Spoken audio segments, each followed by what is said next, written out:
Bonjour, mesdames et messieurs.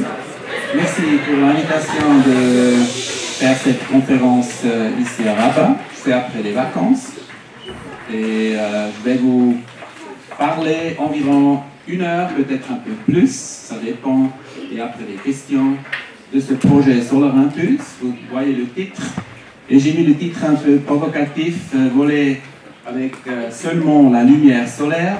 Vous voyez après que ce n'est pas effectif juste parce qu'on utilise avec les panneaux solaires aussi un peu le spectre infrarouge. Je vais vous parler de cet avion, c'est l'avion numéro 1 qu'on a construit comme prototype. On voulait faire la preuve que cette technologie fonctionne avant de faire l'avion qui peut faire le tour du monde. Et le but de cet avion, c'était de faire un record mondial, de voler plus que 24 heures, parce que ça c'était à ce temps, il y a 13 ans maintenant, pas évident. Et vous voyez, cet avion est assez grand, et puis assez léger. Et puis, c'est le deuxième avion qui a fait le tour du monde. Et pour faire, disons, un tour d'horizon au Maroc, le Maroc fait beaucoup dans des énergies renouvelables, vous voyez, Massen, et j'ai vu sur toute la carte géographique qu'il y a beaucoup de projets au Maroc. Alors, vous pouvez être fiers d'être une nation qui fait beaucoup. Et puis, vous savez que c'est la production, mais la production intelligente, c'est faire la prévision météorologique quand on peut utiliser, quand on doit faire, disons, améliorer autre énergie. Et puis, c'est aussi stockage jour, nuit, ou bien mensuel, ou bien par année, ou bien par saison. Et puis, c'est améliorer l'efficacité et puis l'innovation. Et je vais vous parler, parce que Solar Impulse a touché un peu tous les points que j'ai mis maintenant ici. Et puis moi, j'étais dans le projet du début. On a fait une étude de faisabilité à l'école polytechnique suisse à Lausanne. On a 2. Moi, j'ai fait des études à Zurich. Et puis là, ils m'ont appelé d'être consultant pour les sujets des avions, d'aviation, parce que j'ai travaillé dans ce domaine. Par exemple, j'ai travaillé avec la COAF Ariane 5 qui met les satellites dans l'orbite. Ce projet est un projet qui a été très très cher, beaucoup d'argent, et on peut faire un tel projet seulement quand on est, disons, qu'est-ce qu'il y a au début du projet. Alors comme j'ai dit, j'étais demandé de l'école polytechnique fédérale à Lausanne de contribuer dans l'étude de faisabilité des expériences comme ingénieur d'aviation. Et puis l'EPFL a fait beaucoup d'études dans différents domaines, c'est des moteurs, des batteries, des électroniques, etc. Et puis aussi le spectre solaire, comment le traiter avec les cellules solaires et faire les modèles, parce qu'il faut, si on veut optimiser, si on veut comprendre disons, un tel sujet qui est un peu compliqué et complexe, il faut aussi savoir les basiques. Et puis là, on a étudié beaucoup. Et c'était l'année 2003. Et puis, l'année 2004,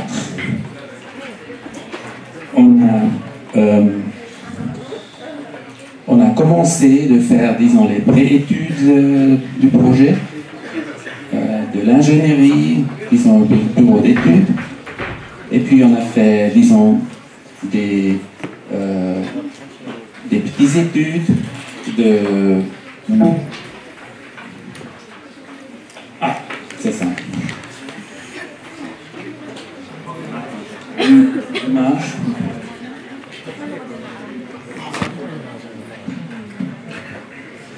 Comment je peux mettre mon écran retour?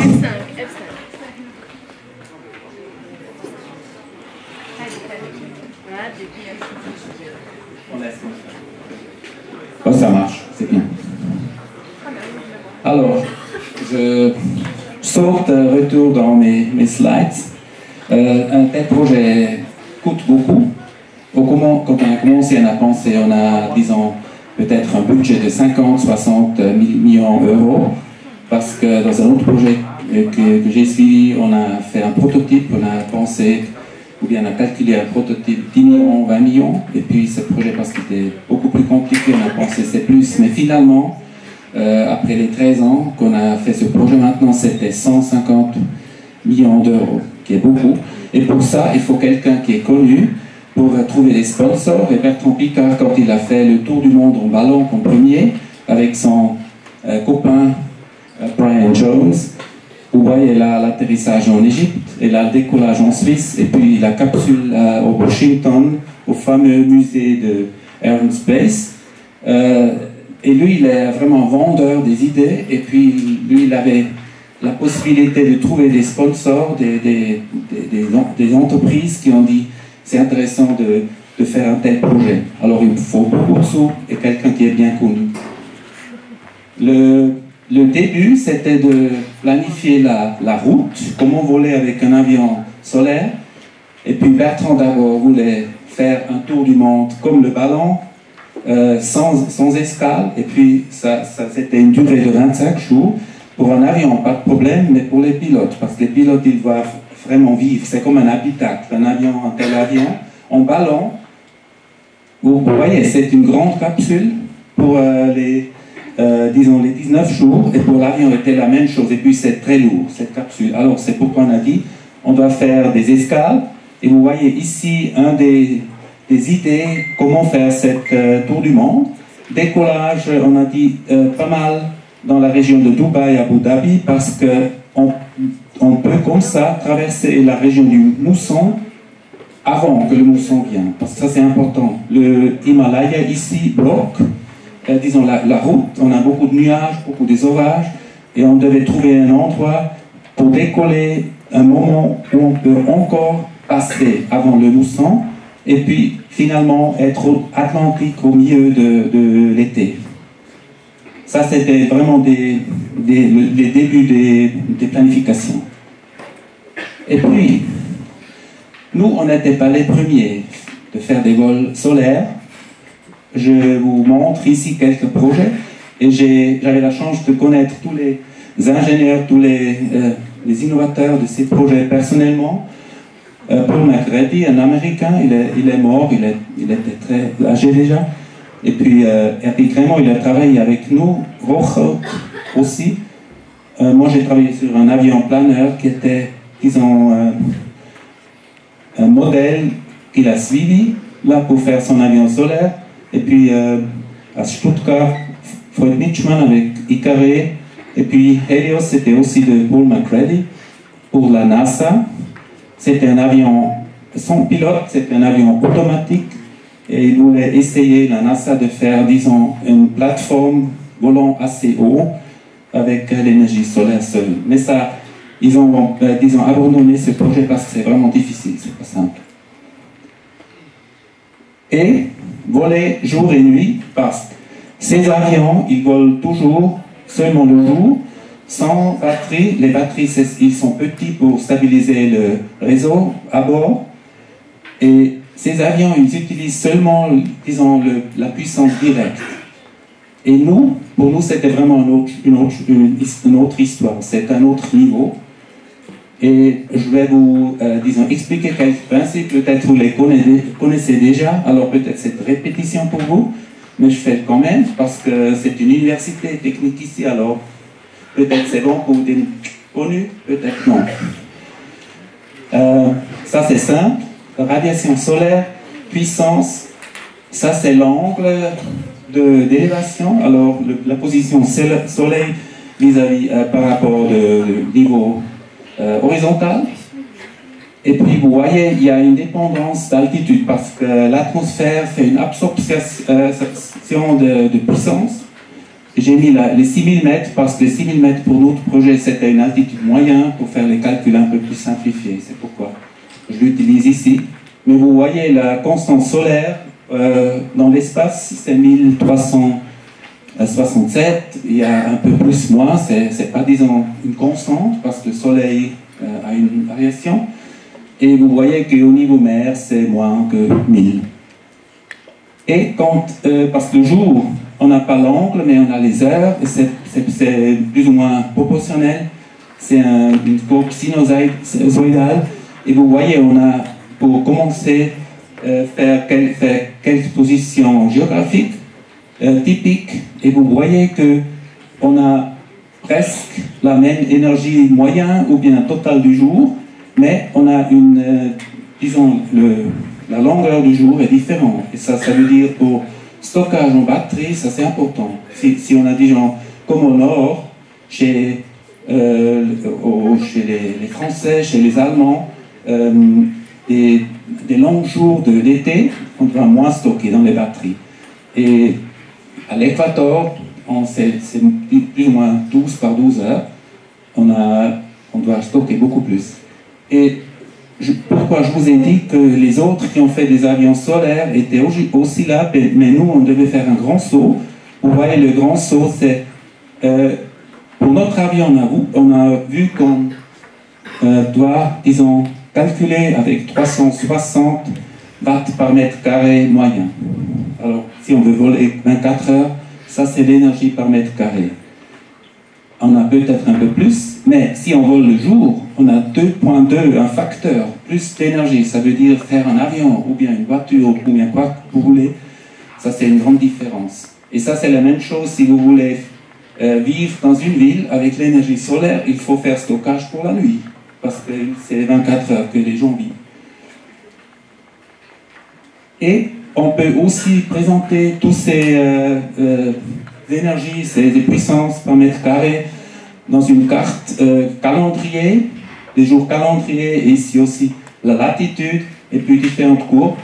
Et vous voyez, nous, avec la courbe noire, c'est les 360, on a, disons, planifié notre mission plus ou moins dans le noyau de cette 360. Et ça, c'est maintenant ce qu'on a fait, effectivement.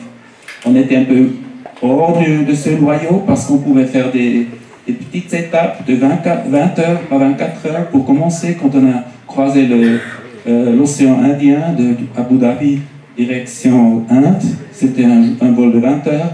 C'est pourquoi on pouvait voler avec un peu moins d'énergie.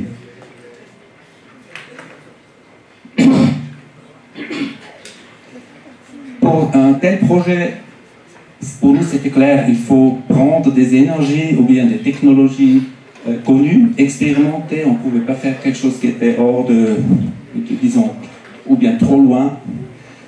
Et pour voiture et avion, c'est ce que je pense est faisable. Et vous voyez ici, pour, disons, si on compare des moteurs mécaniques à combustion et des moteurs mécaniques électriques, on a de différentes efficacités. C'est pas tout correct en détail, mais vous voyez ce qu'il faut. Et puis 1 kg d'essence, qui est environ 1,3 litres d'essence. Ça, c'est l'énergie calorifique. On peut utiliser seulement 30% pour faire la propulsion mécanique.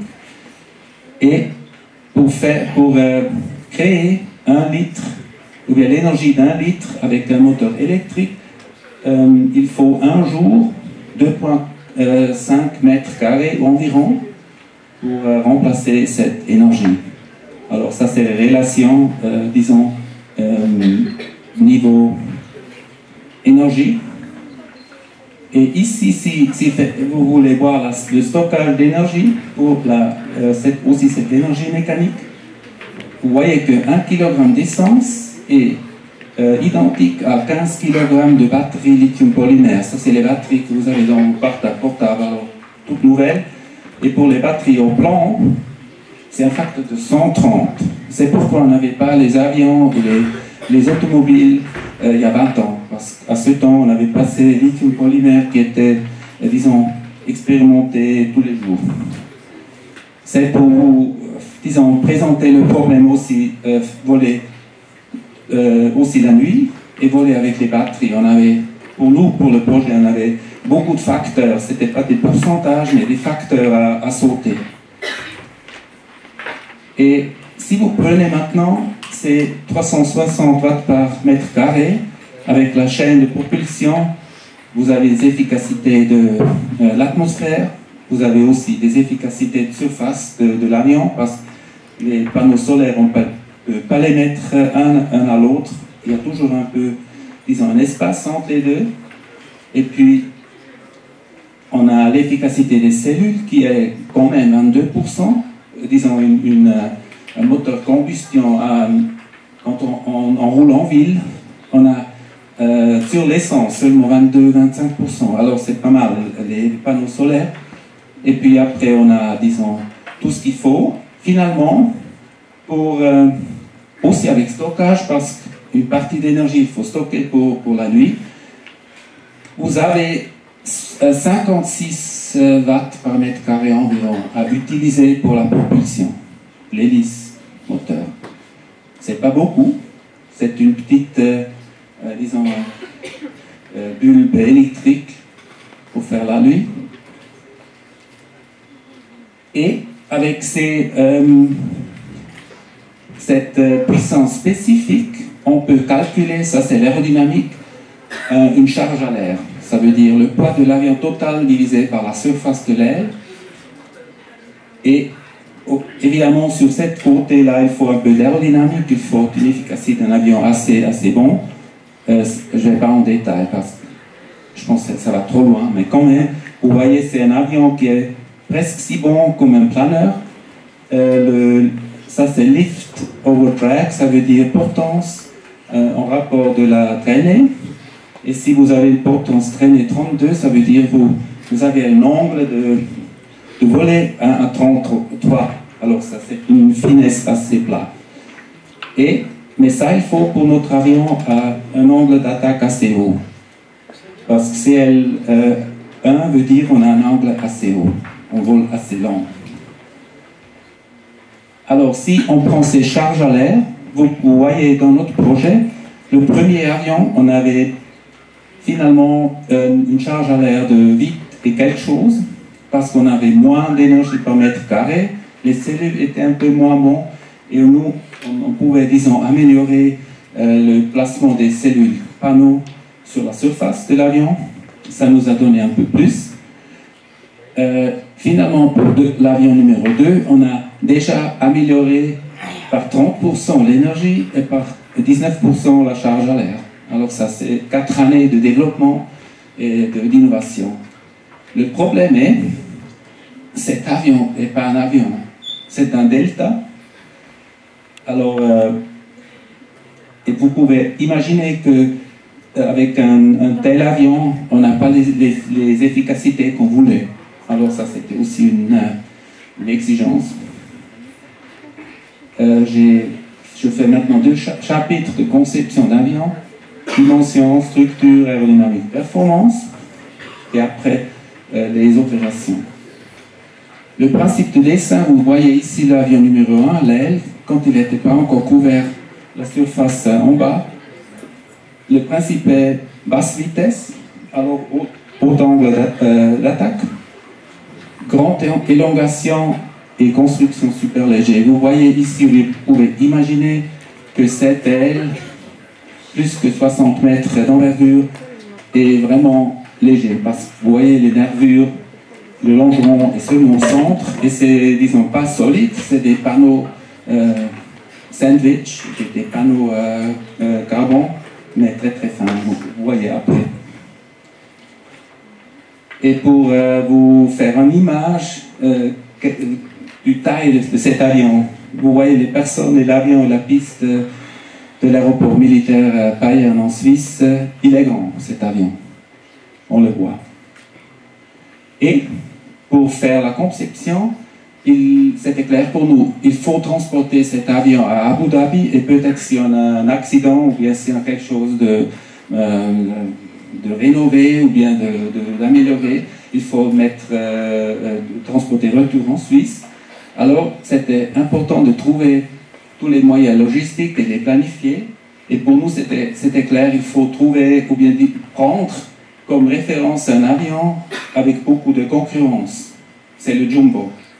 Parce que de ces avions, il y a beaucoup de compagnies, et puis on peut faire disons un bon prix pour nos passages. Alors on a choisi le Jumbo, et vous voyez ici, Et c'était clair, un tel transport, il faut planifier en détail parce qu'il vient, on fait le chargement d'avion et puis il part. Ça, il était 10 heures sur sol à Payerne, ce jumbo. Et puis, nous, faudrait organiser tout l'équipement de Bâle, de Genève, parce qu'il faut c'est assez, disons, il faudrait un niveau très haut et les placer avec les pièces pour les mettre horizontales dans l'avion. Alors, c'était pas simple. Et ici, vous voyez l'entrée, le nez du jumbo, c'était 10 cm, les deux côtés. Et on a vraiment fait le dessin pour les mettre dans le jumbo. Optimisation, stockage d'énergie, pour nous, c'était clair. Les batteries sont très lourdes et on peut profiter parce que si on monte avec un avion, il peut planer après pour quelques heures. Et nous, on a fait une limite à 8500 mètres parce que c'est moins 40 degrés température de l'air. Et il y a beaucoup des éléments techniques qui sont qualifiés jusqu'à moins 40, mais pas plus. C'est pourquoi on a limité l'altitude. Et aussi, on avait des régulations trafic aérien qui ont consigné que c'est moins bon d'aller plus haut.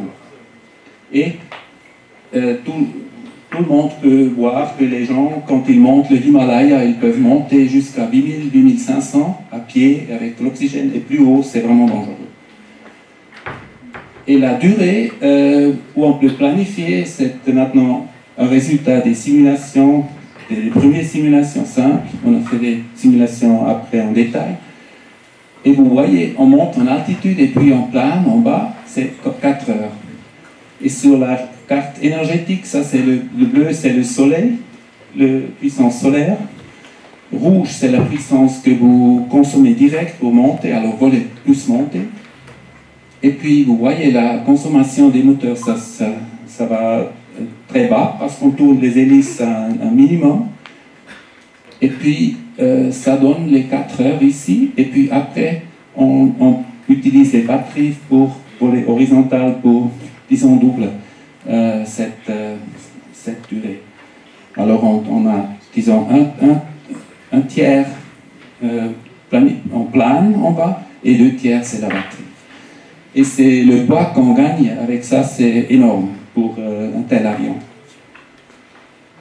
L'estimation du poids de cet avion n'était pas facile parce qu'on était les premiers de faire quelque chose comme ça, sauf ce que vous avez montré de NASA, qui n'était pas habité, c'était un avion automatique.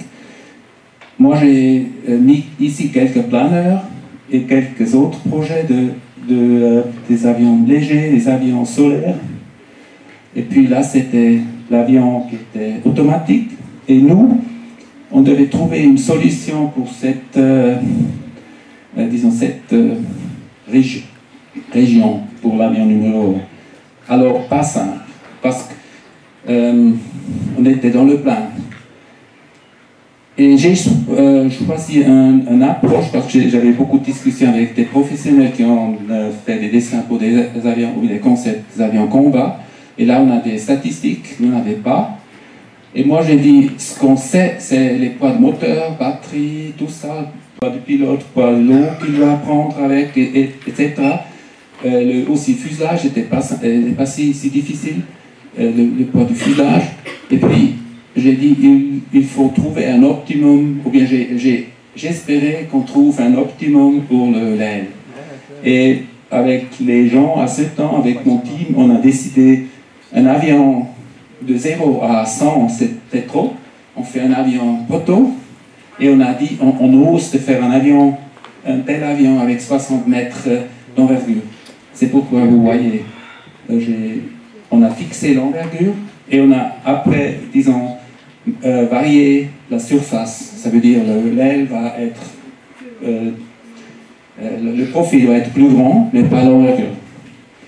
Et heureusement, on a vu que si on met spécifique un poids par mètre carré, parce qu'on peut faire ça, le longeon ne va pas changer beaucoup en poids parce que l'envergure est fixe et la charge de l'avion ne change pas beaucoup quand on fait la variation. On a trouvé un optimum à 200 mètres carrés. C'est là où on a dessiné l'avion numéro 1. Et c'est intéressant, des fois il faut faire quelque chose de différent, parce que les professionnels m'ont dit tu fais faux.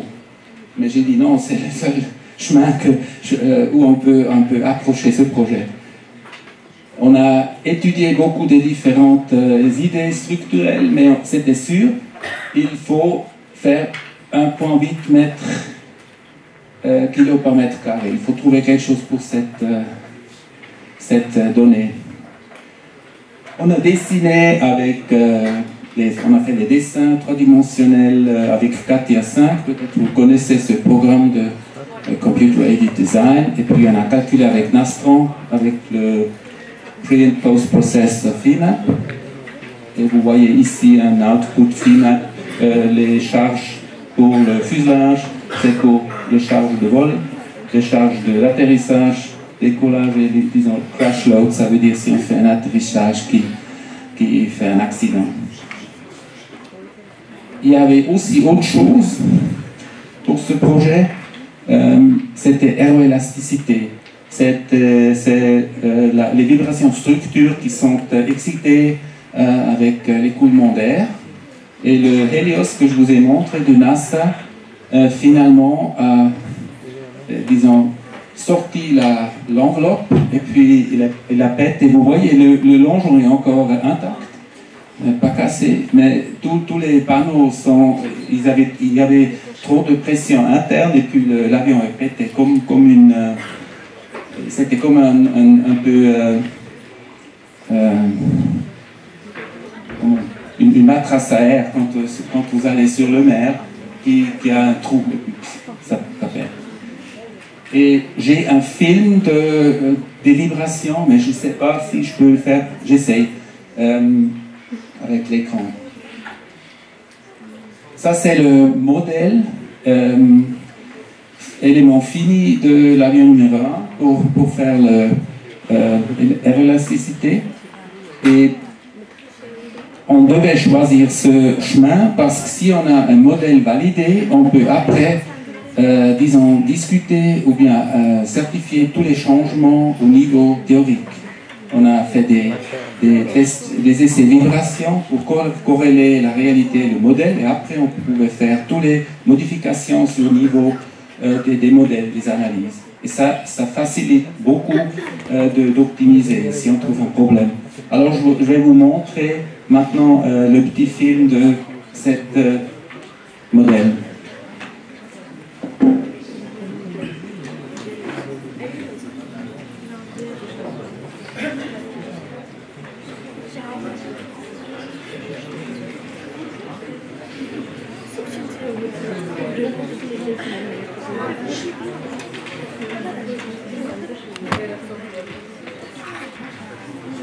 Vous voyez maintenant l'élévateur, il fait un mouvement qui passe simultanément à l'aile, mais ça fait un couple, ça couple et disons, ça excite les mouvements.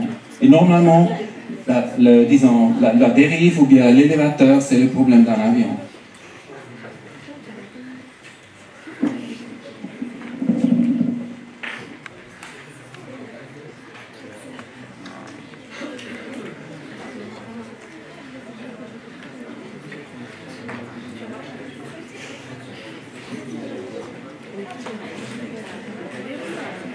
La fabrication de ces grandes pièces, on n'a pas fait in-house, alors pas chez nous, à Dübendorf, près de Zurich.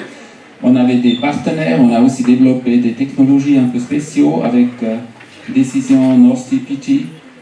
Et puis nous on avait des idées, et puis eux, ils ont dit on peut le faire.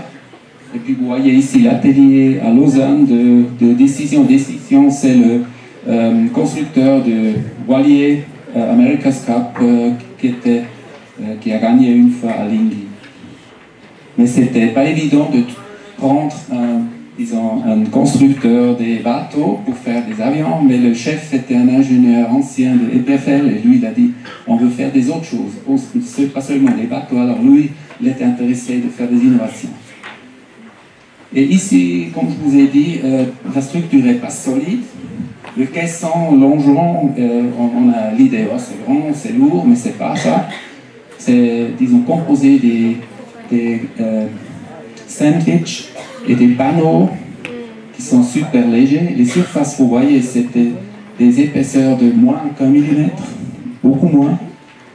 Et puis, on a optimisé les directions des fibres au minimum, on a utilisé le minimum. Et vous voyez ici, les nids d'abeilles se poussent dans la surface. Et on devait aussi analyser sur le niveau des flambages dans ces petites cellules. Alors, quand on est si mince dans des sandwichs, il faut vraiment optimiser au détail. Et ça, c'est le caisson, il n'est pas solide. Vous voyez, les panneaux, il y a 4 panneaux autour, et puis il y a des longerons qui sont très solides au carbone, fibre de carbone, et puis les nervures pour stabiliser. On a testé toutes les pièces, parce qu'on a certifié l'avion avec OFAC, l'Office fédéral de l'aéronautique, et on devait charger l'avion plus que 100% de charge d'opération, parce qu'on voulait couvrir les effets de température, de dispersion, etc. Et vous voyez ici le test du longeron numéro 1, de l'avion numéro 1, et c'était un grand travail pour tout le monde. On a chargé avec de plomb, et on devait le faire toujours symétrique. Et ça, c'était pas simple. On devait commander, mettre les pommes maintenant, parce que si on fait l'asymétrie, on a un problème, parce qu'il était suspendu au centre. Et on ne devait pas surcharger les moments asymétriques. Maintenant, je vous ai dit conception numéro 2, propulsion, système et analyse de fiabilité des systèmes. Ça, c'était un point important. Ça, c'est le sujet conception pour un pilote qui dort. Nous, on a l'avion, je pense, le premier avion mondial qui a une certification pour un pilote, un seul pilote qui peut dormir. Et ça, c'était pas évident. Et c'était accepté par tous les OFAC autour du monde. Alors, le FAA aux Amériques, les Chinois, tout le monde devait accepter disons, les statements de l'OFAC suisse. Et on avait construit un avion plus ou moins stable, mais on a toujours le problème des dérives, que ça tourne dans une spirale. Ça, on devait stabiliser avec avec électronique, avec des amortisseurs, mais simples. Et puis, on devait construire aussi un système qui supervise le système qui règle ou bien qui pilote l'avion, parce que le pilote, il dort. C'est comme un copilote qui fait rien normalement, mais qui fait la supervision. Et ça, c'est le système MOS, Monitoring and Alerting, et l'autre, le pilotage, c'est Stop Stability Augmentation, ça veut dire une augmentation de stabilité seulement. Ce n'est pas un autopilote, disons, très très haut niveau. C'est un autopilote qui fait l'horizontale de l'avion et qui tient le cap. Parce qu'avec un autopilote sophistiqué, on peut dire je veux tourner, je veux descendre, je veux monter. Alors ça veut dire la puissance est réglée. Nous, on ne règle pas la puissance, on règle seulement que l'avion ne fait pas un virage et qu'il tient le cap. La conséquence de tout ce que je vous ai montré maintenant, c'est un avion totalement électrique. Et ça, c'est pas évident. Les avions jusqu'ici ne sont pas totalement électriques. Et c'est complexe. Et ça, disons, pour faire un record, c'est un peu énervant. C'est pourquoi les projets coûtent beaucoup de sous. Et vous voyez ici, il y avait beaucoup des câbles électriques, beaucoup des boîtes de toutes sortes. Et ici, vous voyez aussi l'oxygène, c'est aussi une grande partie de cet avion. Et quand vous regardez le panneau tableau de bord de l'avion numéro 2, c'est pas un Delta. Ça, c'est plus ou moins un avion airliner ou bien un avion de combat. Et nous, on a développé, disons, cette partie. Ça, c'est le Power Management Computer. Ça, c'est des Garmin. Ça, c'est disons, systèmes qu'on peut acheter sur le marché, mais ces deux, c'était fait par nous, et toute l'intégration. Alors on devait faire beaucoup à fond. Ça c'est le regard vue porte ouverte. Et vous voyez le système d'oxygène, c'est assez compliqué parce qu'on devait faire, pour la fiabilité, beaucoup de systèmes remplaçants, ou bien de systèmes comment est-ce qu'on dit, phase B, si on a un problème avec le secours. Et là, vous voyez que le dossier du pilote, on peut le mettre à l'horizontale pour que le pilote peut vraiment dormir et que le pilote peut aussi faire un peu d'entraînement avec les jambes, parce que c'est pas évident de habiter 5 jours, 6 jours dans un tel cockpit. Et ici, le panneau oxygène assez grand, et ici, tous les fusées. On avait beaucoup d'électronique, aussi électronique de puissance. C'est ici une composante qui est assez importante pour ce projet, c'est le Max Power Point Tracker. Ça veut dire, c'est le système qui règle le point optimum des cellules solaires. Et vous voyez ici, ça c'est le noir ici, c'est la cellule solaire. Et ça c'est l'optimisation en puissance. Et si vous avez le rectangle jaune, vous êtes au point maxi. Ça, c'est l'énergie maximale. Et ce système-là règle toujours ce point. Parce que si on ne règle pas ce point, on est peut-être ici, on perd la moitié de la puissance, ou bien on est là, on perd aussi la moitié.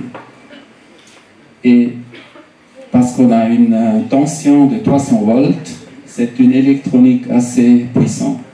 Et une électronique qui ne va pas avoir un poids très grand parce qu'on veut minimiser le poids pour tous les composants. On a aussi une batterie assez sophistiquée. On devait modifier la batterie quand on était à Hawaï. On a coupé, disons, notre tour du monde pour une demi-année parce qu'on avait trouvé des problèmes avec la batterie, ou bien on ne savait pas vraiment en détail si on avait un problème. Parce que si on vole 5 jours sur l'eau, on ne peut pas risquer de voler avec un avion où on a des soucis. C'est pourquoi on a utilisé le temps de l'hiver à Hawaï de faire une nouvelle batterie avec ventilation. Et puis, comme je vous ai dit, à moins 40 degrés à haute altitude, on peut bien refroidir la batterie s'il chauffe. Et comme ça, on pouvait... La batterie, en tout cas elle fait des ondes de température, c'est clair. Parce que si on charge la batterie, on décharge, la batterie se chauffe un peu parce que les pertes d'énergie, c'est le chauffage. Mais avec cette ventilation, on peut bien, disons, minimiser cette amplitude d'ondulation. Et pour nous, c'était important de faire un système simple. On a un système qui était opéré mécanique avec une ficelle du cockpit et on opérait ces ventiles-là avec un seul ficelle. Et si un des ventiles est bloqué par, disons, parce que c'est glacé ou bien n'importe quoi, les autres devaient encore opérer. Alors c'est un système assez intéressant. Et ça, c'est des composantes plastiques Rapid Prototyping. Alors directement des dessins 3-dimensionnels, on fait des prototypes en plastique qu'on peut utiliser. Peut-être vous connaissez l'expression Rapid Prototyping. On fait des pièces 3-dimensionnelles complexes avec un plotter 3-dimensionnel. Et vous voyez que le système est assez bien. On a environ 40 kWh à un poids de 160 kg. Alors, le poids spécifique ou bien la puissance spécifique, l'énergie spécifique est pas mal. Ça, c'est la batterie dans la nacelle du moteur. Le moteur est en avant, déjà encore démonté. Et si c'est tout monté, on peut même au sol conditionner les batteries. Ça, c'est un avantage aussi pour décollage. Et on devait construire d'une manière d'utiliser une ouverture qui était déjà là au système pour intégrer cette modification Alors ça, c'est la sortie de l'air qui refroidit le moteur. Parallèle, on a mis ça, entrée et sortie de la ventilation des batteries. Le moteur et le driver. Le driver, c'est l'électronique qui met le moteur en marche, parce que c'est un moteur assez complexe. Et ce qui est spécial, on a les aimants permanents, c'est un néodyme, ça c'est fait à bord, quelque chose de spécial, alliage. Et aussi le noyau des magnéto-électriques est matériel spécial. Et c'était une boîte en Suisse qui a construit, disons, la partie électrique du moteur, et interne, on a construit la mécanique, ça veut dire les caissons et tout ça, et aussi le réducteur. Le moteur c'est 10 kg, le réducteur 4 et le driver environ 4. On a des moteurs qui sont beaucoup plus hauts dans la puissance spécifique, mais nous on veut avoir un système très disons, fiable. Alors pas de refroidissement forcé, c'est vraiment refroidissement par l'air et rien d'autre. C'est pourquoi on n'a, disons pas, 30 kW par un poids de 18 kg. On pouvait faire ça si on fait un refroidissement avec des ventilateurs, avec, disons, peut-être des autres moyens. Ici, l'écran du Power Management, vous voyez, on a beaucoup d'informations sur ce panneau. On a les puissances de tous les 4 moteurs. On a ici les ralentours de l'hélice. On a une réduction du moteur sur l'hélice à 9.3 parce que l'hélice est très grand et très efficace et tourne très à basse vitesse. On a toutes les températures et là c'est intéressant, le violet c'est les prévisions dans 1 heure. Alors si ça veut dire dans 1 heure on baisse l'énergie dans la batterie par cet pourcentage. Et comme ça, on peut planifier, disons, quand on fin du vol, on peut encore continuer ou bien on doit atterrir. Et là, il y a autre information, beaucoup d'informations, et le pilote peut choisir beaucoup de différentes pages. C'est comme un ordinateur ou Windows System. On peut avoir différentes pages sur le même écran. La puissance du moteur peut être intéressant, c'est comme tous les moteurs, mais parce que le système, c'est pas un réseau stable, la batterie baisse, et puis le voltage du système baisse aussi. On a 300 volts maxi, on a 200 volts mini, et puis c'est clair, à 200 volts, on n'a pas la même efficacité et la même puissance. C'est pourquoi vous voyez qu'avec le maximum de voltage, on a presque 15 kW, et ça c'est la vitesse maximale. Et puis avec 220 volts, on a quand même 11. Et c'est clair, pour cette puissance, on a le couple qui est pas linéaire, mais qui est en relation, aussi avec différents voltages. Et l'intéressant, c'est l'efficacité finalement pour le moteur avec l'hélice. Et je vous ai ici à différentes ralentours et différentes puissances et l'efficacité. Et pour juger si le moteur est bon, j'ai mis les points d'opération dedans, c'est les points jaunes. Et ça veut dire la nuit, quand on vole horizontal, on a une efficacité presque 92%, 92%. Et puis quand on monte, on a une efficacité un peu plus haut que 92%. Et ça, c'est, disons, à haute puissance, parce qu'on a fait le système. Si un moteur tombe en panne, l'autre peut prendre toute l'énergie de l'autre et aussi l'énergie de la batterie. L'hélice est aussi optimisée sur les points de mission. Et vous voyez, quand on vole horizontal, la nuit, il est au maximum, c'est 87%, qui est très haut pour un hélice. Et quand on vole, on monte, c'est le jour. Quand on perd un peu d'énergie le jour, c'est pas grave, parce que c'est grave quand on perd l'énergie qui est stockée dans la batterie, ça veut dire la nuit. Mais avec cette hélice et le moteur, on a, disons, une efficacité de système moteur-hélice presque constante pour tous les points qui est un facteur de, disons, 86% fois 92%. Une chose intéressante aussi, la batterie, parce que normalement on caractérise une batterie en ampères-heure, et nous ça ne sert à rien quand la voltage change. Nous on voulait savoir wattheure. Et puis ici on a calculé avec un simulateur assez complexe le comportement de batterie, et si on décharge la batterie à un courant très très faible, on a presque 40 watts heure. J'ai fait un faute, là c'est wattheure. Wattheure à utiliser. Et puis, mais si on a une puissance 2 kW ou bien 4 ou bien quoi, on perd, c'est clair. Alors ça saute d'ici direct en bas. Et je vous ai mis maintenant, si on utilise 4 kW, ça c'est ce qu'on a la nuit normalement, on perd que 2% quand on charge et que 2% quand on décharge. Alors on a une perte d'énergie solaire de 4%, stockage inclus. Et si on utilise des autres puissances, 14 kW c'est clair, on saute direct là-bas. On perd une partie de la capacité. C'est un peu hypothétique parce que normalement on ne commence pas avec une certaine puissance, on laisse la puissance jusqu'au fin, mais c'est pour vous montrer ce qui se passe.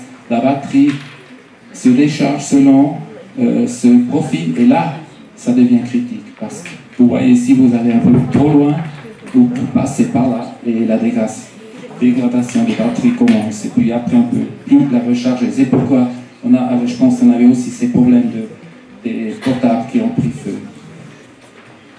Consommation de puissance peut être intéressant pour vous. Ça c'est le graphe total, ça c'est vitesse, et puis ça c'est la finesse de l'avion, alors la potence utilisée par traînée.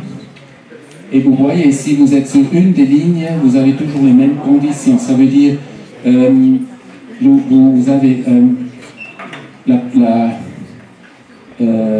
puissance, c'est LOD et puissance. Excusez, la LOD c'est bleu, alors c'est l'efficacité de l'avion, et puis la puissance c'est l'autre côté. Alors les courbes là c'est puissance et vitesse, et sur une des courbes, pour une certaine distance, vous consommez toujours la même énergie, parce que si vous allez plus vite, vous consommez plus, mais c'est en rapport. Et ici en détail, je vous ai présenté les points ces détails où on vole vraiment. L'optimum de voler sur durée, pas sur distance.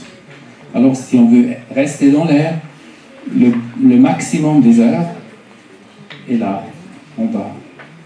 Mais effectif pour une certaine distance, on vole plutôt là.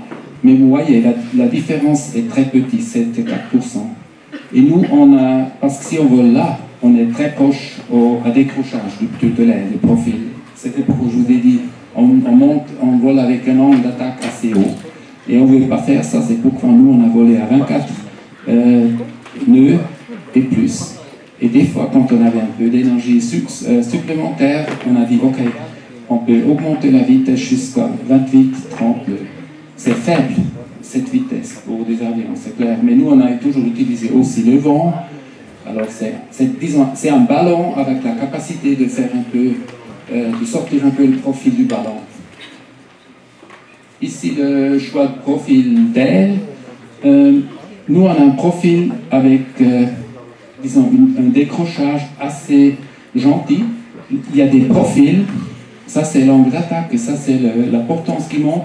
Il y a des profils qui sont sur le maximum, et on tire encore, on augmente l'angle d'attaque. Ils perdent très vite la portance. Et ça, c'est les profils qui sont dangereux. Ça, c'est rouge que j'ai mis dedans. Mais le profil effectif, c'est les courbes là. Ça veut dire qu'on vient sur un plateau, si on tire l'avion sur un haut angle d'attaque, l'avion décroche pas effectif. Et c'est démontré ici, on a une région de fleuve détaché stable. C'est comme dans les rivières. Vous voyez des fois la rivière, un fleuve, et derrière un obstacle, il y a une zone qui tourne ou bien qui reste à la place. C'est ça. Mais c'est une région stable. C'est pourquoi l'avion vole très très stable dans ces conditions. Maintenant, je viens sur les opérations. Je pense que ça dure encore 15 minutes. Ou bien, ça va pour vous? Ok. Alors, je vais parler de domaine de vol, essai, vol, opération route. Le maniement de l'avion et la commandabilité, c'est totalement différent de l'avion normal. Si on fait logarithmique, les envergures et charge à l'air des avions, et même les oiseaux sont là. On a presque, disons, une ligne. Les avions de combat, ils sortent un peu parce qu'ils sont lourds avec des petits ailes. Mais tous les autres avions, les Delta, les planeurs, les avions de ligne, et nous, on sort aussi. On est à un endroit non connu jusqu'ici. Alors, loin de ce qui est connu. Ça, c'était pour nous un peu une question ouverte. Et une des, disons, des problèmes de ce domaine, c'est si avec notre avion, parce qu'on vole si lent, si on fait des virages, la différence de vitesse de l'aile à l'externe et à l'interne est assez grande. Et à l'interne, on a souvent une basse vitesse, on ne peut pas compenser avec l'aileron. Parce que l'aileron, normalement, il est utilisé différemment. Nous, si on est dans le virage, on utilise l'aileron contre l'aileron pour faire comme un flap, comme une courbure dans l'aile. Mais ça a des limites. Vous voyez, si on fait avec notre avion 5 degrés angle de roulis, qui est rien, on fait un cercle avec un radius de 250 mètres. Et si on fait 10 degrés, qui n'est pas de problème, on tourne avec un radius de 100 mètres. Alors c'est comme un parapente. Ça tourne presque à la place. Et c'est pourquoi la distance, quand on a 70 mètres, 70 mètres d'envergure, et le centre de l'avion est 100 mètres, vous voyez, il y a une énorme différence entre interne et externe. Et on a fait l'entraînement des pilotes, aussi le pilote d'essai, avec des avions qui sont proches de ce qu'on a expecté. Et c'était des planeurs avec grande envergure, 25 mètres, et puis aussi un avion qu'on peut décoller à pied. Ça, c'était une des travails, quand moi j'étais prof partiel à une HES, école haute,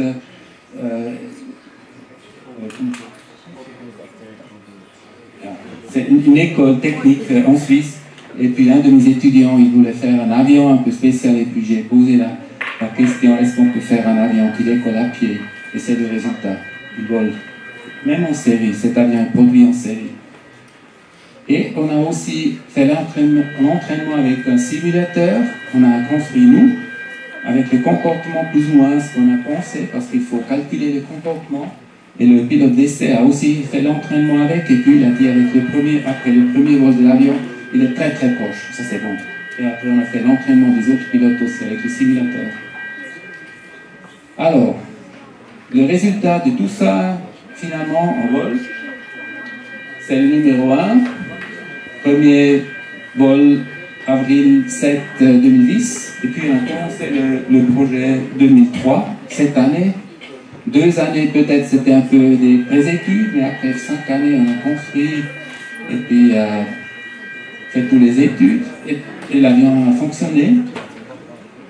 Ça c'est le pilote d'essai, Markus Scherdel, Bertrand Piccard, que vous connaissez, et André Borschberg, le directeur de la compagnie Solar Impulse, lorsque le premier vol. Et parce que cet avion vole si lent et puis très léger, on veut éviter des rafales et des turbulences. C'est pourquoi on a volé beaucoup dans la nuit, aussi pour les vols d'essai. Le premier vol d'essai, c'est clair, on a fait pendant le jour parce qu'on voulait voir, mais beaucoup des essais on a fait après dans la nuit. Et ça, c'est une photo d'une séance photo. 3 mois après le premier vol, et ça c'est vraiment unique, on a fait un record mondial. Ça c'est pas normal. Après 3 mois du premier vol, on fait un record mondial. Et André Borchtek, le pilote, là, il a volé sans autopilote, il devait piloter toujours à main, 26 heures à travers la nuit, et ça c'était un record mondial. Ça c'est Bertrand. Le résultat numéro 2, vous voyez, c'est un avion un peu différent. Les moteurs sont beaucoup plus proches parce que si un tombe en panne, l'autre peut prendre l'énergie de la batterie et peut doubler la puissance continuellement. Ça c'était un peu spécial. Et vous voyez ce que je vous ai dit, on a aussi mis des panneaux solaires sur le fuselage et aussi sur une partie des ailerons et des élévateurs. Alors on a optimisé la surface par rapport à passer les panneaux solaires. Maintenant, je viens sur les opérations autour du monde. On avait aussi un centre de contrôle pour les vols d'essai à Payerne en Suisse. Mais pour le tour du monde, Bertrand a essayé de trouver quelqu'un qui finance ce centre et l'hôtel, parce qu'on avait une grande équipe. Et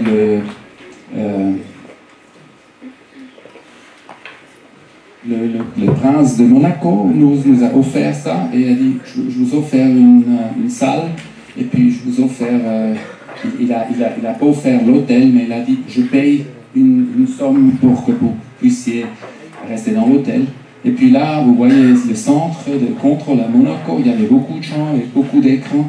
Ça c'est météo, planification météorologique, le météo. Puis ça je pense c'est un gars qui a fait les coordinations avec trafic aérien. Et là, il y avait une partie pour les visiteurs. Nous, on était comme les singes dans un aquarium, et puis les autres, ils pouvaient nous regarder comment on a travaillé. Et on a travaillé là 24 heures sur 24 heures, parce que l'avion a volé 24 heures, ou bien un pilote. Et là, c'est, disons, une personne importante, on avait 3 ou bien 4, qui étaient toujours en contact avec le pilote, qui était au radio. Et là, c'est le bouton rouge, quand le pilote dort, il y a un problème qui n'était pas automatiquement contrôlé. Lui, il pouvait pousser le bouton et par satellite, parce que nous, on avait une transmission des informations techniques de l'avion retour au sol, et tous... les 2 directions, on pouvait montrer des images, et lui il pouvait envoyer des photos, des choses. On pouvait activer le système de réveil, et puis c'est un système, il avait des vibrateurs sur les mains, et puis son et autre chose, de manière qu'il vraiment se réveille. On ne devait jamais utiliser ça.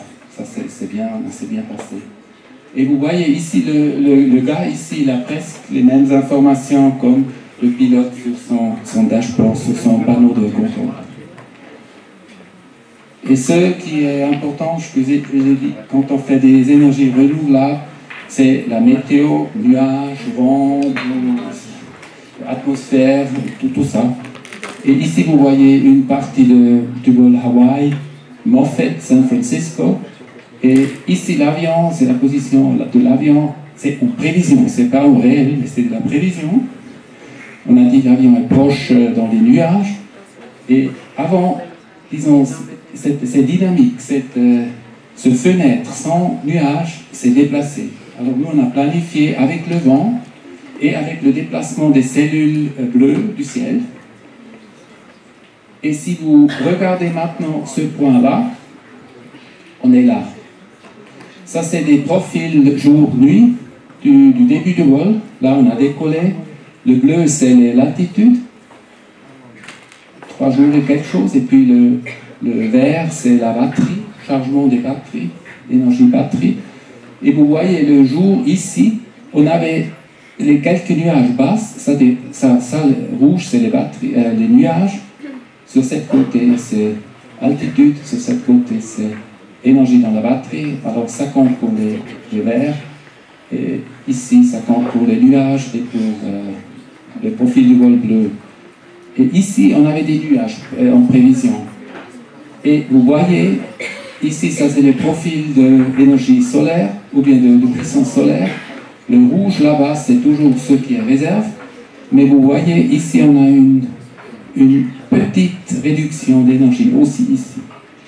Et pour nous, c'était toujours intéressant de savoir si les prévisions sont correctes. Et pour ça, on a amélioré un système de réduction de puissance ciel bleu par rapport des nuages. Et c'est pas simple. D'abord, on a essayé de faire quelque chose interne chez nous. Et ça, c'est le facteur opacity, ça c'est le facteur de réduction de puissance solaire. C'est des 10%, 20% environ. Mais vous voyez, ça c'est un jour que j'ai pris pour vous expliquer. On avait une version 0 qui a pour ce jour réduit pas mal, 20%. Et ça, c'est assez. Et on a fait après avec un spécialiste, avec un physicien météorologique atmosphérique, un deuxième système qui utilise le modèle global des Américains, JFS, mais peut aussi utiliser le modèle européen, ICMWF. Et parce que tous ces programmes, et je pense que c'est parce qu'on utilise maintenant les énergies renouvelables à ce temps, ces modèles présentent sur terrain une prévision d'énergie qui vient, qui est radiée par jour. Mais le problème est que notre avion ne vole pas au sol, il vole plus haut. On devait trouver, disons, une retro-engineering, on fait ingénierie le retour par, disons, humidité dans l'atmosphère et toutes les molécules de l'atmosphère sur le niveau où l'avion vole. Et le monsieur Neininger, mon collègue, il a fait un programme avec une réduction dans ce cas qui était beaucoup plus bas. On avait l'espoir que c'est mieux. Parce qu'on savait, notre premier programme, c'était très, très conservatif. Et pour vous expliquer pourquoi ça réduit l'énergie, le rouge, c'est la puissance solaire, le spectre. Ça, c'est le spectre sur les ondes de l'énergie solaire. Et ça, c'est la puissance par mètre carré par cette wavelength. Rouge, c'est hors atmosphère. Ça, c'est la, disons, radiation dans l'espace. Et vous voyez, c'est presque comme l'idéal, comme dans la théorie. Mais après, dans l'atmosphère, on a des molécules d'oxygène, nitrogène, tous. Et on a aussi le vapeur. Et intéressant, notre panneau solaire qu'on utilise, c'est un silicium monocristalline, qui est une cellule simple, mais assez forte. Utilise pas seulement la lumière visible. Vous voyez ici, j'ai dit la lumière visible, mais on utilise aussi infrarouge, parce que ça, c'est la gamme qu'on utilise. Et ce qui n'est pas utilisé est pas beaucoup, parce qu'en réalité, on a toujours un peu d'humidité dans l'atmosphère. J'ai mis maintenant pour 1000 mètres mer, et on a normalement, pour une atmosphère standard ou normale, on a quand même un peu de vapeur qui est, disons, si on le réduit sur le niveau de mer, pour une normalisation, c'est 6 grammes par mètre cube. Et puis, ça donne déjà une réduction pas mal dans l'infrarouge à haute wavelength. Mais si on a des nuages, l'effet, disons, on peut dire que l'effet sur tout le spectre est linéaire, plus ou moins. Et aussi dans l'infrarouge, vous voyez, on a l'humidité a pas mal d'effets. Et ça si on a des nuages, ça peut baisser jusqu'à 0. Alors, et ça, c'est quelque chose que vous pouvez sentir sur votre peau. Si vous avez des nuages, le peau réagit sur l'infrarouge. Et vous voyez tout de suite que ça réduit le chaleur sur la peau. Et avec vos yeux, vous pouvez plutôt voir l'influence visible. Ça, c'est clair. Et l'expérience, c'est quand on a des nuages, la réduction dans le spectre ici n'est pas si grave que l'infrarouge. Et on peut dire que les cellules, ok, hein, le visuel c'est important, mais on a une réponse spectrale. La cellule prend pas, disons, une fonction de transmission pas constante, mais vous voyez, plus ou moins linéaire, mais il prend plus dans l'infrarouge. Alors l'infrarouge, la cellule peut plus convertir la radiation en énergie électrique. Et finalement, ça donne une image comme ça. On a presque 50-50% infrarouge visible pour les cellules. Et je pense qu'il n'y a pas beaucoup qui connaissent cet effet. Parce qu'on pense toujours que l'infrarouge n'est pas important pour les cellules solaires, mais c'est. Et quand on a des petites cirrus, des nuages cirrus très hauts, très fins, on peut même augmenter. Parce que c'est comme une lampe qui est très, très grande. Parce que le soleil n'est pas seulement direct, mais il distribue beaucoup et on peut collecter avec le panneau solaire l'énergie. Maintenant, avec cette réduction que je vous ai dit, l'effet sur le vol. Ça, c'est un jour, juste avant New York, cette année, où on avait pas mal de nuages, mais c'était un vol assez court, c'est pourquoi on a dit qu'on peut oser de voler. Et vous voyez, si on a fait les prévisions avec le modèle numéro 1, on ne pouvait pas charger la batterie à plein. Et avec le numéro 2, on pouvait charger, c'est ça, on a une réduction, c'est clair, mais on pouvait bien charger la batterie. Et on voit là-bas l'effet sur le niveau de puissance. Le vert, c'est le ciel bleu. Le vert avec des interruptions, c'est le modèle sophistiqué, et le modèle primitif, là, est beaucoup plus bas. Et ces courbes ici, c'est parce que l'avion a fait les tours, il devait faire rester sur place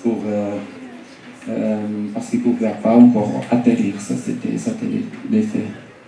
Mais vous voyez que c'est important de vraiment savoir combien d'énergie on va recevoir d'une manière qu'on peut bien planifier. C'est même pour, si on l'utilise au sol, pour avoir un réseau stable. Et simulation réalité, c'est important. Là, j'ai pris un vol de Nagoya à Hawaï, où on doit toujours regarder 24 heures. Et vous voyez ici, c'est le rouge et le vert, c'est la batterie, énergie de batterie. Les deux autres, c'est l'altitude de l'avion. Et on doit toujours dire, comparer les deux. Alors là, on était en effectif un peu plus haut que prévu, l'altitude, mais un peu plus bas avec l'énergie de la batterie. Et on peut voir si on était après même niveau que planifié, la batterie était juste. Alors je peux dire, le point de commencement était bon, choisi. Et finalement, après 24 heures, on était sur point ici et aussi sur point là, et après on a monté un peu avec la batterie même niveau. Ça veut dire notre prévision et réalité étaient très bons. Pour nous, c'était intéressant de savoir si les prévisions sont réalistiques ou bien faux.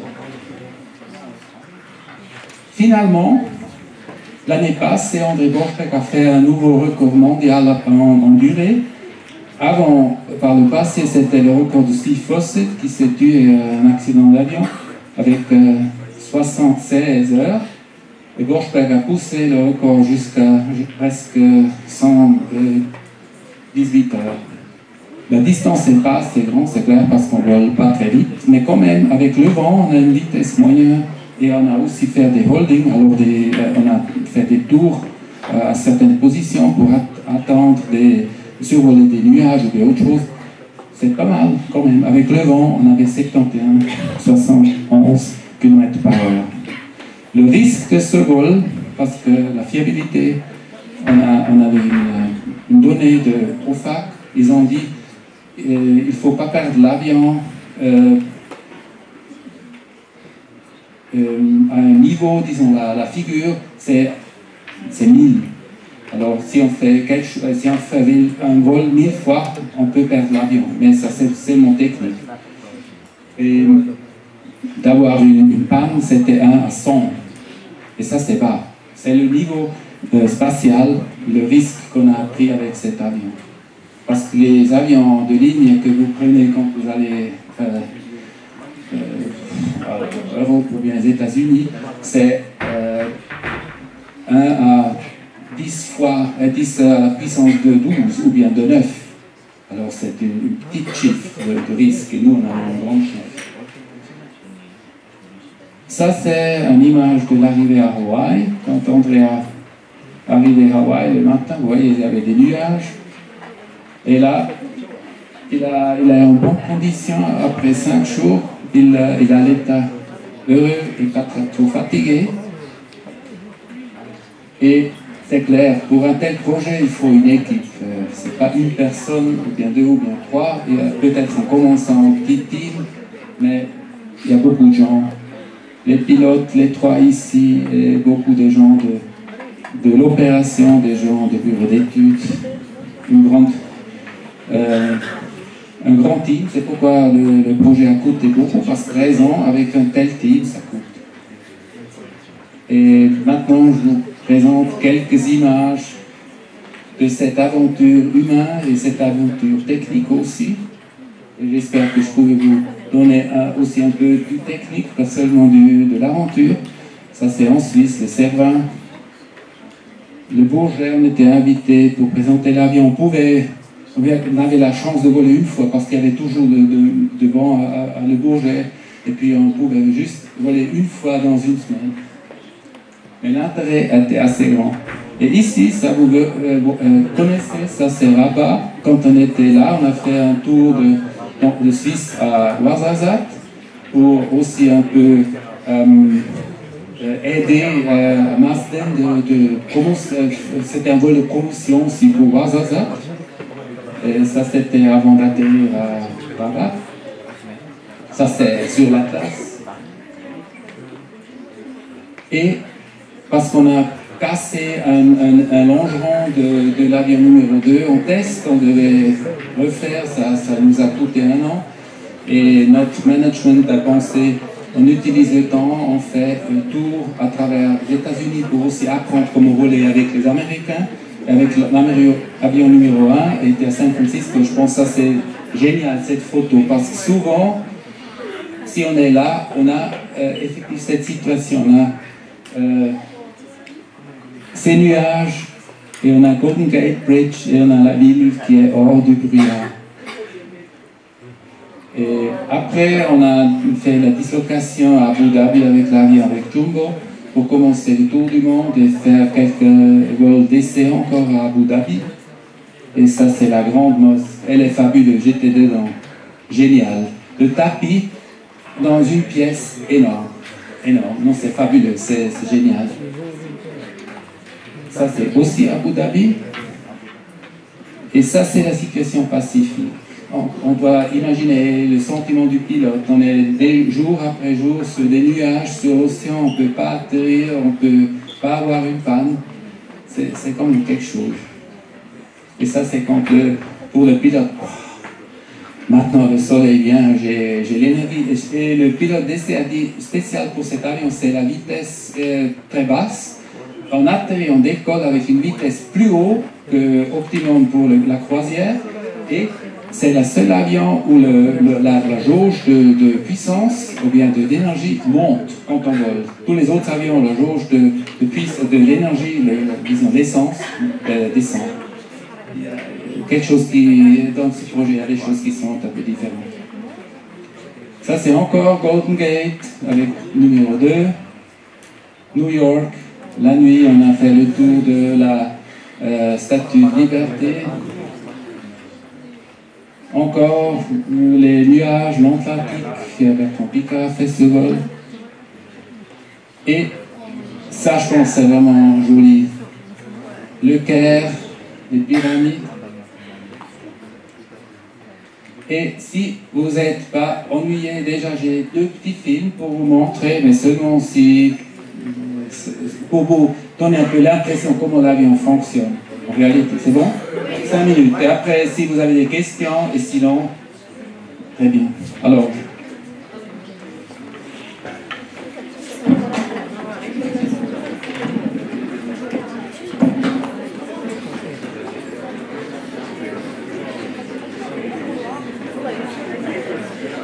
Alors, le film numéro 1, c'est un film de l'avion parce qu'il vole très très long.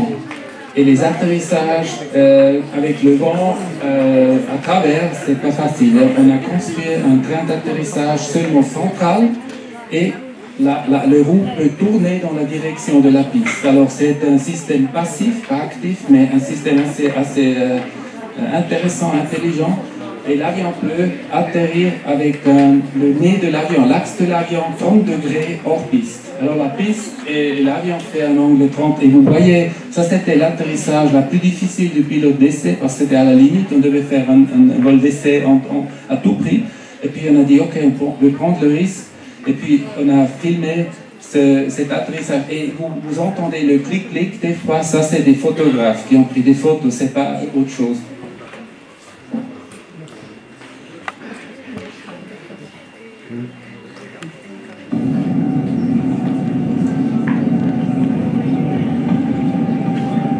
Vous voyez, il y a 3 fenêtres. Il y a le pilote de 2 côtés, puis de l'externe.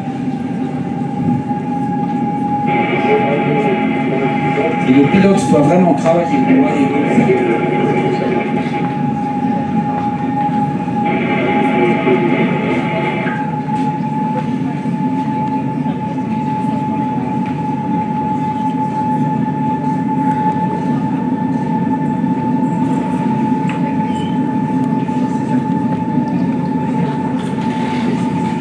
Le bruit qu'on entend, c'est les moteurs électriques parce que l'air, ils font aussi un peu de bruit, pas trop.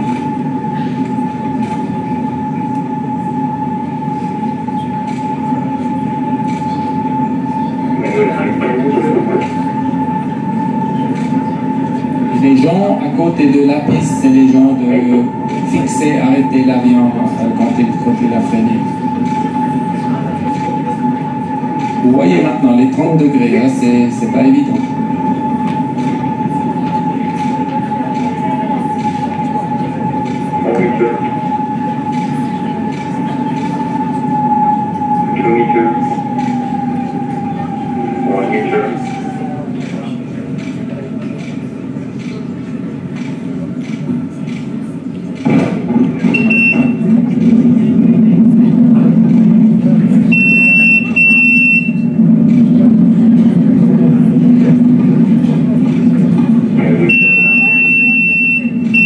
C'est le son dans le cockpit.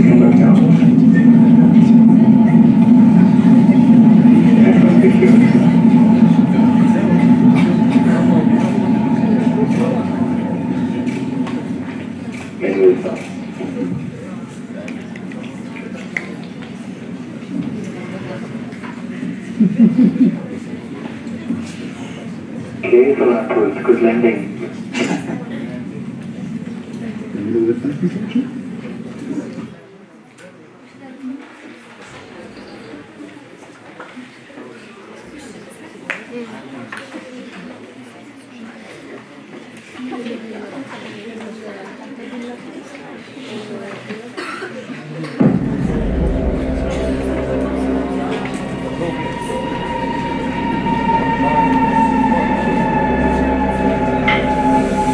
C'est quelques impressions de parcours.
C'est ça.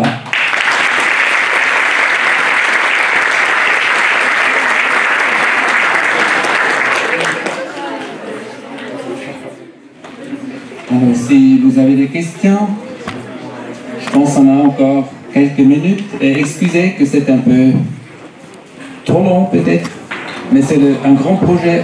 C'est difficile de faire un tour en petit temps. Alors, j'aimerais savoir la vitesse max que peut atteindre l'avion.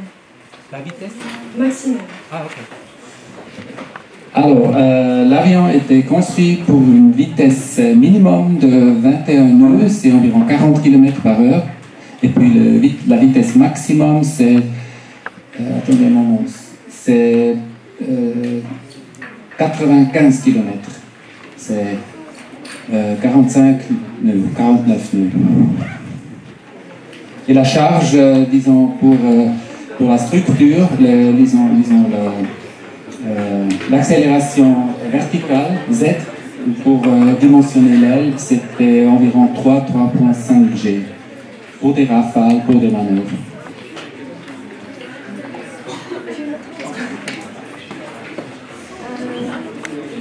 Vous avez choisi, vous aviez en tout 4 moteurs pour l'avion ou 4 moteurs. Et ils fonctionnent tous en même temps ou...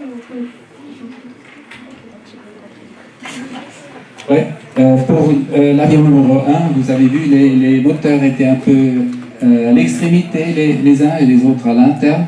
Et la raison, c'était si on perd un hélice ou bien parle d'hélice, il a une trajectoire dans un angle de, je pense, plus-minus 8 degrés de la plane de l'hélice. Et on voulait, avec les moteurs très proches au cockpit, faire la direction de l'hélice s'il coupe ou bien s'il pète seulement sur les genoux du pilote et pas sur le corps, tout le corps. C'est pourquoi on a rapproché les moteurs et l'externe c'était pour balancer l'aile contre les vibrations aérolasticité. Mais pour l'avion numéro 2, on a vu que la fiabilité des hélices est énormément bien. On a dit on les place là où on veut les avoir pour avoir le choix entre pour déplacer l'énergie et la puissance d'un moteur à l'autre en cas de panne. C'est pourquoi les moteurs et tous les hélices et tous étaient construits pour doubler la puissance normale. C'était disons une raison de fiabilité. Mais les hélices et les moteurs tournaient toujours parallèles. Même vitesse, même puissance, c'est clair. On voulait, disons, avoir l'optimum. Parce que si on devait mettre un hélice à double la vitesse parce que l'autre était en panne, on perd quelques 1-2%. Et c'est pas évident pour un avion qui vole 5 jours de perte 2%. Bonjour, merci pour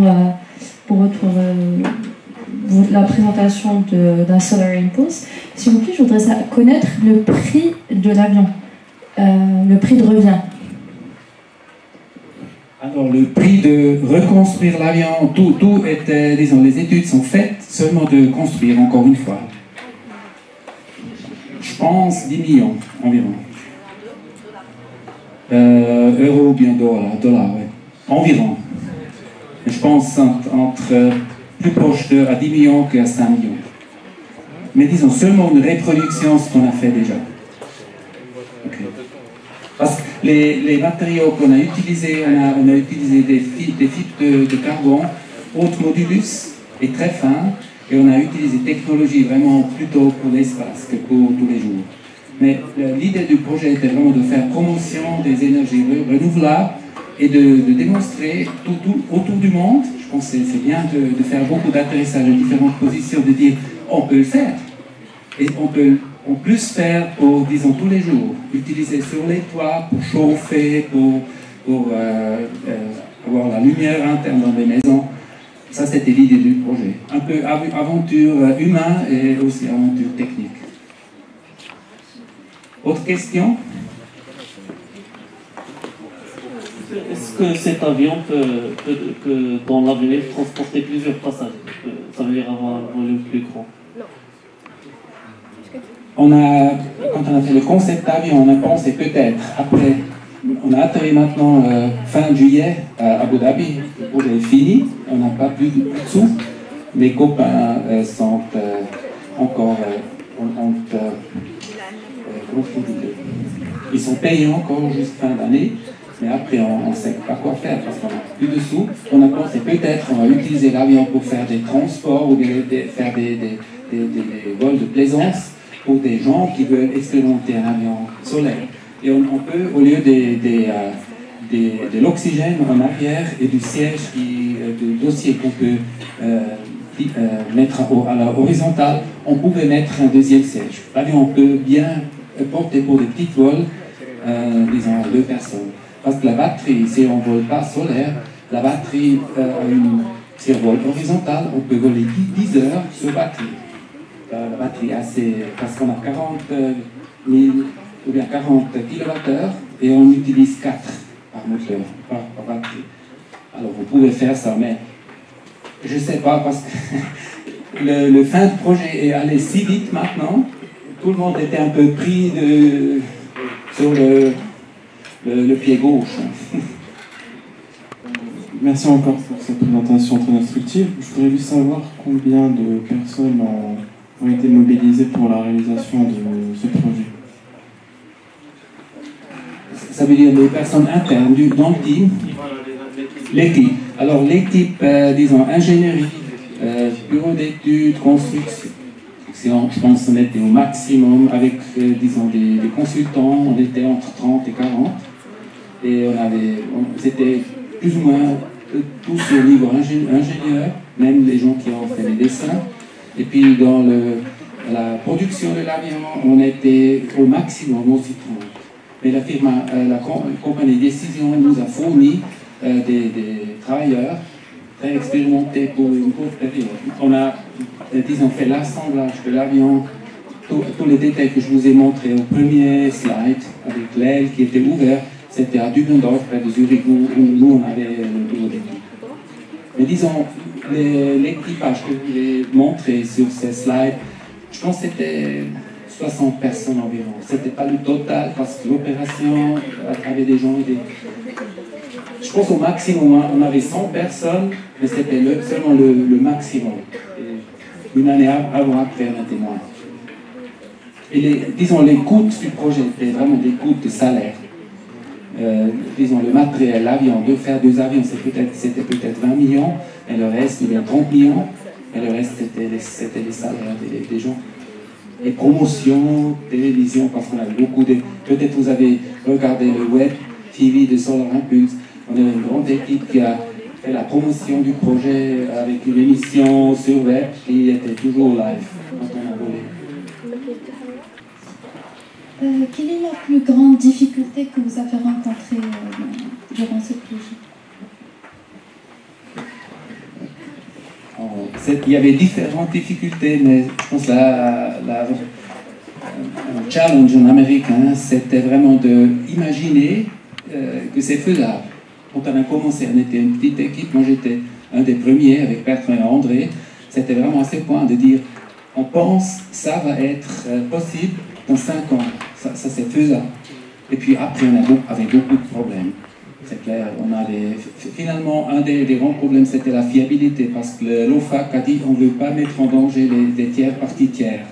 Ça veut dire l'avion doit être si fiable qu'il ne tombe pas sur quelqu'un. Et on ne veut pas aussi tuer le pilote, mais ils ont dit la première chose, c'est qu'on ne peut pas tuer quelqu'un d'autre. Et parce qu'André et Bertrand voulaient pour des propos de promotion, avoir des belles photos avec Empire State Building et tout ça, ils ont dit quand vous volez sur des villes, des grandes villes, l'avion doit être très fiable. Et ça nous a coûté beaucoup des problèmes dans la tête. Bonjour, je vous remercie tout d'abord pour la présentation très enrichissante. Après, je voudrais savoir quels sont les obstacles majeurs que vous avez rencontrés, disons, sur le plan technique, et puis les améliorations que vous envisagez de faire après par la suite. Voilà, merci. Je pense qu'un des problèmes techniques qui était vraiment pas évident, c'était de faire cette surface de l'aile, pourtant, parce que la pression externe de l'écoulement s'appuie directement aux panneaux solaires. Les panneaux solaires sont encapsulés avec une surface carbone de fibre de verre, parce qu'ils doivent être transparents, très minces les deux côtés, d'une manière qu'il devient flexible, mais après de vraiment appuyer tous les efforts sur ces panneaux directs et de faire une petite structure derrière pour transmettre ces efforts dans le longeron. Ça, c'était pas évident. Je pense que nous, on était les premiers de faire comme ça, parce qu'on doit aussi accepter certaines dilatations dans la surface. C'est clair, l'aile fait une flexion, et ça, c'était pas évident. Mais on avait, je peux vous parler des difficultés ou bien des challenges. Nous, on a toujours dit c'est des challenges. Les difficultés, c'est quelque chose qui provoque des innovations, des nouvelles idées. Effectivement, le projet était une aventure. C'était, disons, un challenge après l'autre, plus ou moins. Autre question? Alors, ma question est, n'avez-vous pas pensé à concevoir un avion dont la source d'énergie est hybride, c'est-à-dire solaire et éolien, puisque vous pouvez atteindre des altitudes où il y a plus de vent, où la vitesse du vent est élevée. Donc, pour l'éolien, non? Alors, c'est une question pour les éoliens? Ça veut dire, je voulais savoir si vous n'avez pas eu l'idée de concevoir un avion dont la source est plutôt solaire et éolien. Ah, ok. Alors, si je comprends la question, c'est si on voulait utiliser les hélices, récupérer l'énergie. Ah, ok. Non, ça c'est un problème d'aérodynamique des hélices. Si on fait une hélice qui pousse, qui fait la poussée, je pense, on l'utilise pour cette régie. Et si on veut l'utiliser comme éolien, on est totalement fond parce qu'on ne peut pas faire les deux choses. Et on perd beaucoup, parce qu'il y avait des gens qui ont dit, me demandaient, ok, c'est bien, vous êtes à haute altitude, maintenant vous mettez sur éolien et vous rechargez les batteries. Le problème est que les batteries est déjà chargée à ce moment. On ne peut pas récupérer, ça c'est la chose numéro 1. 2, l'efficacité d'un chargement éolien des hélices, ça ne fonctionne pas, parce qu'on a un rendement super bas. Mais ça c'est un problème aérodynamique des hélices. Et nous on a fait, parce que peut-être vous ne connaissez pas bien le fonctionnement d'hélices ou bien de la gamme des hélices normales.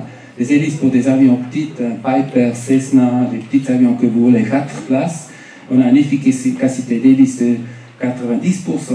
Et nous, on avait 70 ou bien 65. Et nous, on avait 87%. Alors c'est énorme, l'utilisation de l'hélice déjà. Et ça, c'était un aérodynamicien allemand qui a fait le dessin aérodynamique et la structure, c'était nous, finalement.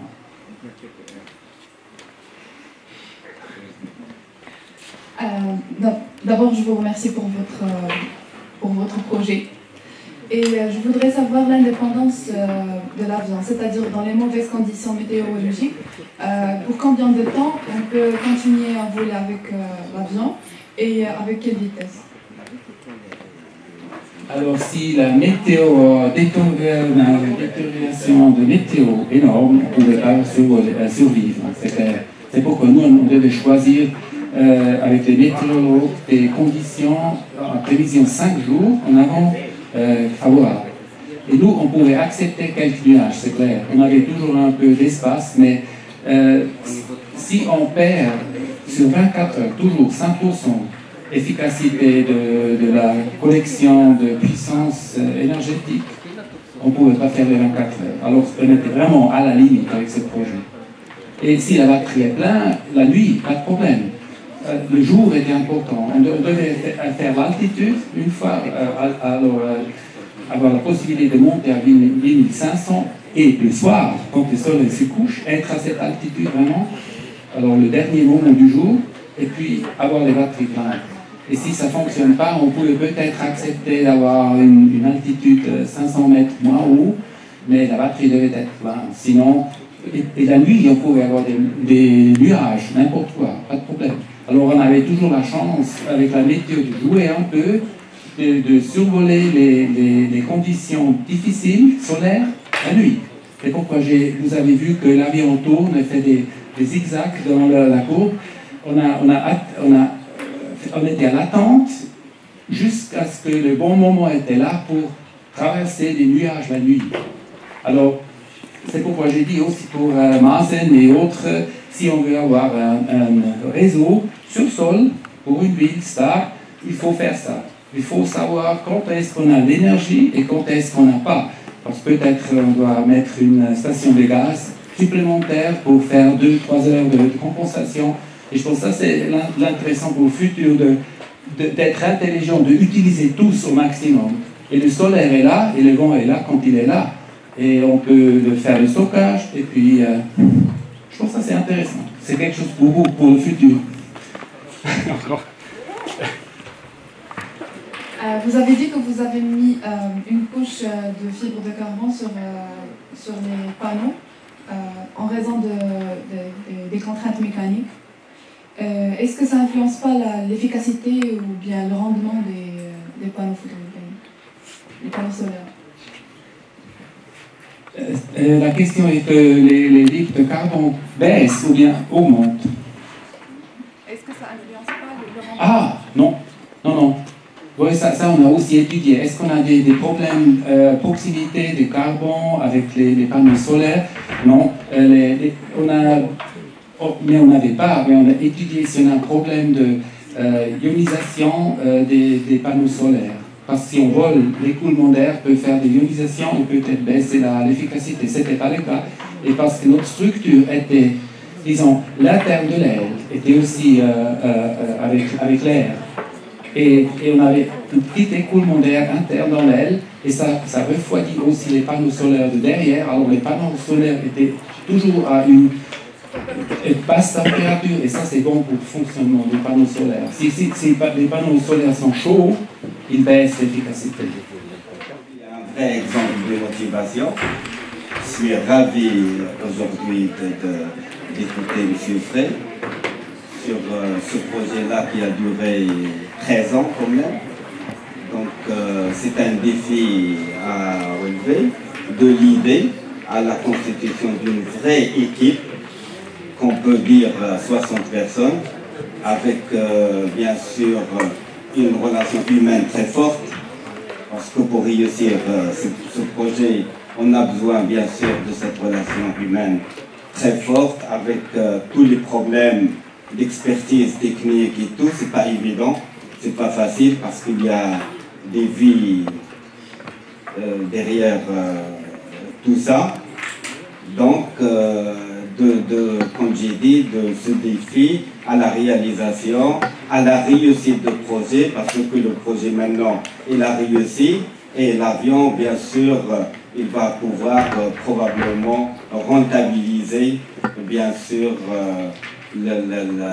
ses pertes durant ces 13 années, et peut-être il va gagner de l'argent, et on va réussir par après sur le projet, effectivement, l'avion peut sincèrement voyager peut-être avec plusieurs personnes à bord, avec de la marchandise probablement. Donc aujourd'hui vous avez bien sûr écouté tout ça, donc il y a du rêve qui se construit, et probablement on aura quelques étudiants parmi nous ici qui vont également rêver et pouvoir faire quelque chose de travail. Je vous souhaite bon courage. Et le projet, ça mérite vraiment un applaudissement.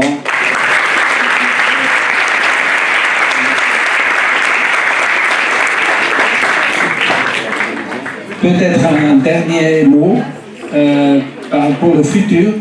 Je pense qu'il ne faut pas construire des avions solaires pour beaucoup de personnes, mais c'est clair, ils vont venir, les avions électriques avec batterie, ou bien autre moyen renouvelable. C'est mieux de stocker l'énergie solaire sur les grands panneaux au terrain et de les mettre dans les batteries après. Parce que comme ça, on peut. L'aérodynamicien qui nous a fait l'hélice, il a fait une étude pour un avion de 20 places pour faire une distance de 1000 km en batterie. On peut le faire aujourd'hui déjà. Alors dans 10 ans, si vous êtes intéressé, allez dans la direction des petits avions communautaires, 20 personnes, 1000 km électriques. Ça c'est le futur. Et merci.